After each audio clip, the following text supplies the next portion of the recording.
The first thing you hear isn't the sound of an angel descending from heaven, unless that angel flies a 4-engine turboprop transport aircraft and has a serious disregard for local noise ordinances. It's a rumble, a deep, gut-shaking, what in God's name is that kind of rumble that makes your teeth hum and every car alarm in a 5-block radius throw a synchronized tantrum. I'm standing in my driveway, coffee mug still half full, and a slow grin is spreading across my face. Yep, that's mine. Right on time. Officer Davis, bless his confused heart, is squinting at the sky. Dispatch, you are not going to believe this. We might need, air traffic control, and maybe the FAA, and possibly a bigger boat. But let me back up. Because this whole mess, this C-130 Hercules currently using my cul-de-sac as a runway approach, didn't start with a roar. It started with Karen. Of course, it started with Karen. It's Saturday. Beautiful, sunny, the kind of Saturday you dream about when you're stuck in Tuesday's third Zoom meeting of the day. All I wanted was that coffee I mentioned. Maybe some of those questionable leftover tacos from Thursday. The last thing I expected was to be contemplating actions that would undoubtedly put me on several government watch lists, all before 9 a.m. Life in the Harmony Acres. Homeowners Association isn't usually this exciting. Mostly, it's a slow drip of petty tyrannies administered by our HOA president, Karen Henderson. You know the type. Visor permanently attached, clipboard an extension of her arm, an almost supernatural ability to spot a blade of grass exceeding the regulation 2.5 inches from half a mile away. She once tried to find me because my garden gnome looked subversive. A gnome with a fishing rod. Apparently, his smile was mocking the community standards. I'm out front, surveying my allegedly subversive lawn, when my neighbor Dave leans over the fence. Dave's a good guy. Mostly keeps to himself, probably because of Karen. "Heard the vaccine truck is finally coming today," Dave says, his voice a mix of hope and apprehension. "About time." "Yeah, told Mom to come over," I reply, taking a sip of coffee. It's lukewarm. "Figure we'll get it done. Then maybe I can finally enjoy a weekend without a new HOA violation notice threatening to impound my bins," Dave snorts. "You think she'll let it be that easy?" He doesn't even have to say her name. We all know who she is. "A man can dream, Dave," I say, though in Harmony Acres, dreams often get hit with a cease and desist. A man can dream. The mobile clinic, a big, friendly-looking RV with county health services, vaccines here, plastered on the side, rumbles into our cul-de-sac maybe 20 minutes later. A few neighbors start to wander out, masks on, a little spark of relief in their eyes. It's been a long year. And then, like a vulture spotting a particularly juicy bit of roadkill, Karen appears. She materializes from her perfectly manicured yard, clipboard already raised like a shield, visor glinting in the morning sun. "Excuse me!" Her voice cuts through the quiet Saturday morning like a blunt saw. "Excuse me! You can't park that vehicle here!" The driver, a tired-looking guy in medical scrubs, leans out. "Ma'am, we're here to administer COVID vaccines. We have clearance from the county health department." Karen puffs up. It's an impressive sight, like a small, angry pufferfish. "The county does not supersede Harmony Acres HOA bylaws, and I see no evidence of prior written approval from the Architectural Review Committee for a commercial vehicle of this tonnage. Section 4, subsection B, clearly states—" I can see where this is going. I sigh. My peaceful Saturday is officially dead. "Karen," I say, walking over, trying to keep my voice even. My caffeine hasn't fully kicked in yet, and my patience is already running on fumes. For crying out loud, it's a vaccine truck. People need this. It's a pandemic, remember? She turns her icy gaze on me. "Michael, This is official HOA business.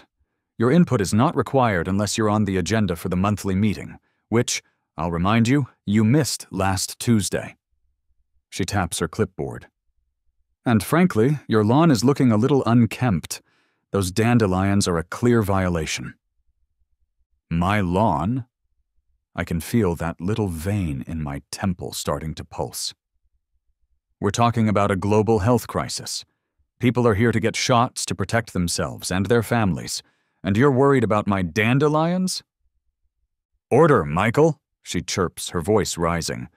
If we let one oversized, unpermitted vehicle in, what's next?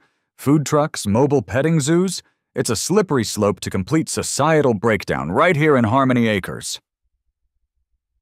The driver is trying to reason with her, showing her papers. She's not having it. She actually plants herself in front of the RV. A small, immovable, visor-wearing boulder of pure obstinacy. She's going on about wheelbase regulations and potential damage to the pristine asphalt. My phone buzzes. It's Mom. Michael, I'm on my way, but Mrs. Henderson just called, bless her gossipy heart, said some crazy woman is stopping the vaccine truck. Is that true? I need this shot, dear. Your Aunt Carol is still convinced it's all a government plot to magnetize us. I look at Karen, then at the sky, then back at Karen. And that's when the tiny, beautiful, completely insane snowball of an idea starts to roll downhill in my brain. Mom, I say, my voice suddenly calm. A little too calm, maybe. Don't worry. If that truck can't get in, I'll find another way to get the vaccines to us. Trust me on this one. I hang up. Dave is looking at me, one eyebrow raised. She wants to play hardball with public health over parking permits, I mutter, mostly to myself. Dave shrugs. Looks like it. What are you gonna do? Let the air out of her tires? I wouldn't blame you. A grin, slow and dangerous, spreads across my face. Dave, my friend, I say, clapping him on the shoulder. I'm thinking bigger, much, much bigger. I pull out my phone. I gotta make a call. I find a quiet spot by my allegedly subversive gnome. Switch, hey, it's Mike. Yeah, Mike Thompson. Long time, no chaos. Listen, I've got a unique logistical challenge this morning. Switch's voice on the other end is like gravel in a blender. Rough. But it gets the job done. Define unique, Mike. Last time you said unique, I ended up needing a new passport and explaining to a very confused llama why it was wearing a tiny sombrero in a private jet over international waters. This is simpler, I lie. Humanitarian aid. Sort of, for my neighborhood. It's being blocked by, let's call it local bureaucracy with extreme prejudice against dandelions. Bureaucracy, huh? Switch chuckles. And what kind of humanitarian aid are we talking about? Payload is small, very temperature sensitive. Medical supplies. Oh, and the LZ is a suburban cul-de-sac. Tight squeeze, probably surrounded by confused civilians and one very agitated HOA president. And we need it like yesterday. Hour, tops. There's a pause. I can almost hear Switch doing the mental calculations, probably involving wind shear property damage waivers and the current price of jet fuel. Mike, he says finally, this is certifiably nuts. You know that, right? The thought had crossed my mind, yes? But, he continues, and I can hear the grin in his voice, it does sound like a challenge. You said temperature-sensitive, cul-de-sac, hostile local governance. That's the trifecta. All right, it'll cost you. Probably more than just money this time. My guys are good, but they're not cheap. And they're definitely not subtle. And you're explaining this to any and all authorities. Understood.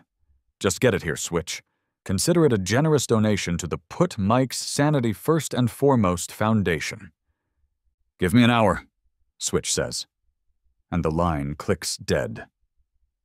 I take a deep breath. An hour. This is actually happening. I look over at Karen, still arguing with the increasingly frustrated RV driver. She has no idea what's coming. The next 30 minutes are a masterclass in Karen's particular brand of escalating madness. She's on her phone, her voice getting louder, more insistent. I hear snippets. Complete disregard for community bylaws. A threat to our peaceful way of life. Yes, I demand police intervention. Sure enough, a squad car rolls up, lights off, thankfully. Officers Miller and Davis climb out. Miller looks young, like he's still figuring out which end of the donut is up. Davis is older, with that weary, seen-it-all-twice expression cops get after a few decades on the job. Karen practically sprints to them, clipboard brandished. "Officers, thank goodness you're here! This vehicle," she gestures dramatically at the vaccine RV, "is in clear violation of HOA codes 7.3, 9.1, and the emergency addendum regarding Tuesday's Great Squirrel Uprising of 23. And that man," she points at me, "Michael Thompson from number 12, he's being very disruptive. Threatening, even. He mentioned airborne things." I stroll over, hands in my pockets. "Officers, I'm Mike. That's my street. She's Karen. She seems to think HOA rules trump public health emergencies and possibly the Geneva Convention." Officer Davis sighs, a sound that speaks volumes about his Saturday. "An HOA dispute over a vaccine truck. Ma'am, is this vehicle actually blocking traffic or causing an immediate hazard?" "It's an eyesore," Karen declares, "and it hasn't been approved by the committee. The aesthetic integrity of Harmony Acres is at stake." Officer Miller tries, "Ma'am, people are trying to get vaccinated." "And Mr. Thompson," Davis cuts in, turning to me, his eyes narrowed slightly. "Any truth to you making threats about airborne things?" I try to look innocent. It's not my strong suit. "Threats? No, officer. Contingency plans? Absolutely. Look, people in this neighborhood, myself included, my mother who is on her way, we need those vaccines. If Karen here, in her infinite wisdom, won't let the nice people in the RV do their job, well, I've arranged for an alternative delivery method." Davis raises an eyebrow. "Alternative delivery? Like what? You got a buddy with a drone and a mini cooler?" He almost smiles. "Something a little bigger than a drone, officer," I say, glancing at my watch. "Much bigger?" Karen, of course, has to butt in. "He's unhinged, I tell you. He's probably going to use one of those illegal bottle rockets. They're a fire hazard." I ignore her. "Officer Davis," I say, meeting his gaze, "ever see a C-130 Hercules execute a precision airdrop in a residential zone?" The silence that follows is thick enough to spread on toast. Miller and Davis just stare at me.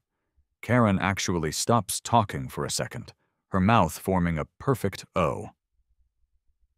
A what now?" Miller finally stammers. Davis just shakes his head slowly. "Son, are you feeling okay this morning? A C-130? That's a military transport plane." "Technically," I correct him. "Some are civilian-owned.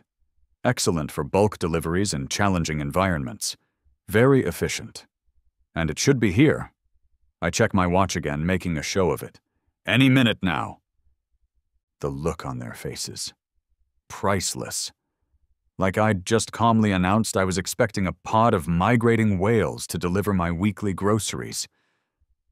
Dave, who's been hovering nearby trying to look inconspicuous, sidles up. "Mike," he whispers, "you're kidding, right? A C-130? Where would it even... How would it... Precision airdrop, Dave, I whisper back, grinning. Or a very, very short, slightly unorthodox landing, if Switch is feeling particularly theatrical today. He does enjoy a dramatic entrance. And that's when the rumbling starts. It's faint at first, a tremor you feel more in your fillings than hear with your ears, but it's there. I can see the cops exchange a nervous glance. Karen, however, is oblivious. "It's probably just that hooligan from Elm Street with his faulty muffler again," she declares, puffing herself up. "I've written so many strongly worded letters to his landlord. There are noise ordinances, you know." The rumbling gets louder, deeper, more insistent. Windows start to vibrate gently. A few car alarms down the street decide to join the chorus preemptively. Everyone, the neighbors, the RV driver, even Karen stops talking and starts looking around, a mixture of confusion and dawning alarm on their faces. "What is that noise?" Officer Miller asks, hand instinctively going to his radio. And then we see it. A monstrous gray shape detaches itself from the clear blue sky, resolving into the unmistakable silhouette of a C-130 Hercules transport plane, its 4 massive propellers churning the air. It's impossibly low, impossibly big, and heading straight for our little cul-de-sac. Jaws drop. Cell phones, already out to record Karen's meltdown, are now pointed skyward. Dogs start barking hysterically. One of Mrs. Gable's prize-winning poodles faints dead away on her lawn. Even Karen is silent. Her mouth hangs open, her meticulously organized clipboard slipping from her nerveless fingers, scattering HOA violation notices like confetti in the sudden downdraft. For a glorious, fleeting second, she is utterly, comprehensively speechless. It's a moment I'll treasure for the rest of my days. Officer Davis finally manages to get his radio to his mouth, his voice an octave higher than usual. "Dispatch, you are not going to believe this. We might need, air traffic control, and maybe the FAA, and possibly a bigger boat." The C-130 roars over the treetops, the sound absolutely deafening. It circles once, a monstrous metal bird of prey surveying its target. The wind from its props whips through the street, snatching Karen's carefully coiffed hair and sending it into wild disarray. Her visor flies off her head and lands in a bird bath. More violation notices flutter away like startled pigeons. It's beautiful, chaotic poetry in motion. This is the point where things get a little blurry, mostly because of the noise and the sheer unadulterated audacity of it all. The Herc comes in for its final approach. It's not landing, thank God. Switch isn't that insane. Or maybe he is, and the cul-de-sac just wasn't up to his usual runway standards. The rear cargo ramp lowers with a hydraulic hiss that's still audible over the roar of the engines. For a second, I see figures silhouetted against the sky inside the cavernous belly of the beast. Then, something detaches. A large, heavily padded, palletized container looking for all the world like a giant olive-drab marshmallow tumbles out, a small drogue chute blossoming above it, followed by a much larger main parachute. It descends with surprising grace and accuracy, swaying gently, right towards the designated, by me, about 30 seconds ago in my head, landing zone in the middle of the cul-de-sac. It thumps down with a satisfying whoomp, narrowly missing Karen's prize-winning azaleas. She makes a small, strangled noise. The C-130, its mission accomplished, banks sharply, its wingtip practically brushing the top of old Mr. Henderson's oak tree, and begins to climb, the roar of its engine slowly receding, leaving behind a stunned silence and the smell of jet fuel. A couple of guys in nondescript gray jumpsuits, who seem to have materialized out of thin air, Switch's ground crew, I presume, always punctual, are already at the pallet, cutting straps, checking labels. One of them catches my eye and gives a crisp thumbs up. I turn to the original vaccine RV driver, who's just staring at the pallet with his mouth open, his own clipboard forgotten. "You guys can probably handle the actual jabs from here, right?" I say, trying to sound casual, like this is just a normal Saturday morning delivery. "Got the doses, freshly airlifted." Karen finally finds her voice. It's a shriek, a pure, unfiltered, glass-shattering shriek of incandescent rage. This is completely unacceptable. The property damage, the noise violations, the unmitigated chaos. I'm calling the mayor, the governor, the United Nations. I'll have your gnome confiscated, Michael Thompson. Officer Miller is slowly shaking his head, a dazed smile on his face. I think, he says to Officer Davis, who is now leaning against the squad car for support, I think I need a coffee, and a very long nap, and possibly a new career path, maybe something quieter, like lion taming. Dave wanders over, eyes wide, and just claps me on the back, hard. Mike, he says, his voice full of awe. You are certifiably 100% grade A USDA prime insane, and I absolutely love it. Can I get a picture with the, strategic vaccine reserve? The next hour is organized chaos, but it's our chaos, not Karen's. The nurses from the RV, after a moment of stunned disbelief, rally like pros. With the help of Switch's surprisingly efficient ground crew, the insulated containers are opened, revealing neatly packed vials of the vaccine, all perfectly chilled. An impromptu clinic is set up right there in the cul-de-sac, using a couple of commandeered patio tables. My mom arrives, looking a little flustered but determined. She gives me a hug that's a little too tight. Michael, she says, what on earth did you do? Just ensuring timely access to essential medical services, Mom, I say, grinning. Standard stuff. She gets her shot, along with dozens of other relieved neighbors. Even Officer Miller and Officer Davis, after making a few more bewildered calls to dispatch, decide to get theirs while they're here. Might as well, Davis mutters. Not like the day can get any weirder. Oh, if only he knew about Switch's llama escapade. Karen, meanwhile, is a whirlwind of impotent fury. She's pacing, phone plastered to her ear, voice screeching about flagrant violations and imminent lawsuits. No one is paying her the slightest bit of attention. Her reign of terror, it seems, has been decisively and very loudly overthrown. Her precious clipboard lies abandoned on the grass, a fallen scepter.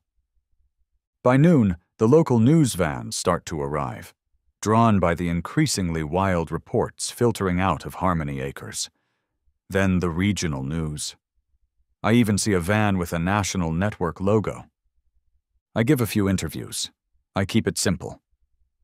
There was a logistical bottleneck, I explain, trying to look earnest. I simply facilitated a creative, community-driven solution to ensure timely vaccine distribution. I don't mention Switch. I don't mention the FAA's likely conniption fit. I definitely don't mention the dandelions. The headlines the next day are glorious. HOA standoff ends with C-130 vaccine delivery.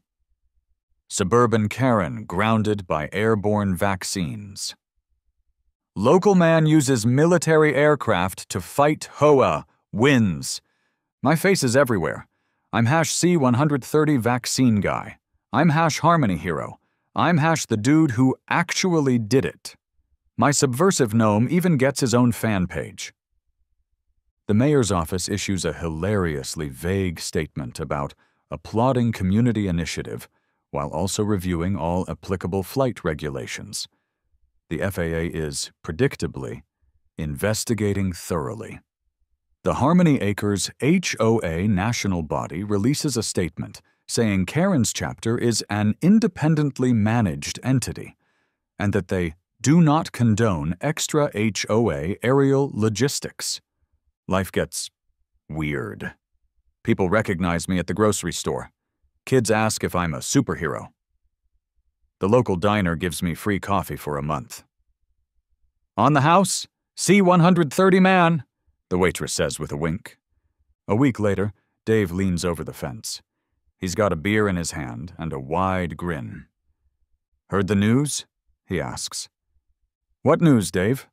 That I'm now an honorary member of the county emergency preparedness team? Or that my gnome got a book deal? Better, Dave says. Karen. She's putting her house up for sale. I raise an eyebrow. No kidding? Yep, told the realtor the neighborhood's lost all semblance of order and decency, and that she can no longer live amongst such flagrant disregard for established protocols. Good, I say, taking a sip of my own beer. Maybe she can find a nice, quiet missile silo somewhere. Very secure, no dandelions. So, what's next for C-130 vaccine guy? Dave asks. Solving global warming with a fleet of weather-controlling blimps? Nah. I look out over my lawn. It's actually looking pretty good. Maybe Karen had a point about the dandelions, just not about anything else. I think I'm just gonna focus on my lawn for a bit. Maybe get a second gnome. Something a little more assertive. Life in harmony. Acres is quieter now. The new HOA president is a sweet old lady named Mildred, who mostly just organizes potlucks and reminds people to bring their own Tupperware. The vaccine truck comes and goes without incident. No FAA investigators have knocked on my door, which I attribute entirely to Switch's unique brand of problem-solving, the details of which I probably don't want to know. Sometimes, late at night, when a plane flies low overhead, I'll step outside and look up. And I'll smile. Because once, just once, I fought the Karen. I fought the bureaucracy. I fought the sheer, unadulterated absurdity of a world where getting a life-saving vaccine could be derailed by a dispute over parking permits and lawn aesthetics. And I won, big time. As for the bill for the C-130 and Switch's handling fees, let's just say I owe that man a lot of favors, probably involving more llamas and questionable international airspace. But you know what? Seeing the look on Karen's face when that magnificent, four-engine beast blotted out her Saturday morning sun, scattering her precious violation notices to the wind, worth every single solitary FAA-investigated penny. Now, if you'll excuse me, those leftover tacos aren't going to eat themselves. And my gnome? He's got a screenplay to finish. Apparently it's a thriller.